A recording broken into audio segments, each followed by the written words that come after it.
While departing Washington Attorney General Bob Ferguson has described the matter, when the persistent judicial opponents of Donald Trump's first administration reflect on the early years of his presidency, they remember building the airplane as we were flying it.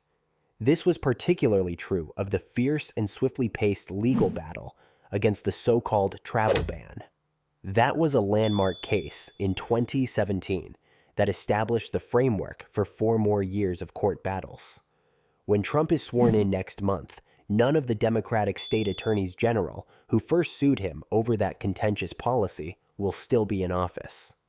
Even while the political and legal environment has changed during Trump's first term in office, their successors won't be starting from scratch this time.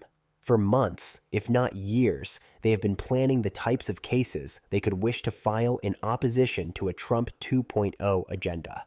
They have taken this action because the president-elect and his aides have pledged to conduct a more advanced and error-free operation this time. Both Trump's campaign pledges and the recommendations in Project 2025, the policy manual compiled by a conservative think tank and authored by a number of Trump first administration veterans. Some of those personalities are currently running for president, have been scrutinized by Democratic officials and their staff. They have been preparing the kinds of lawsuits they could want to bring against a Trump 2.0 plan for months, if not years. The president-elect and his advisors have promised to carry out a more sophisticated and flawless operation this time, which is why they have taken this measure.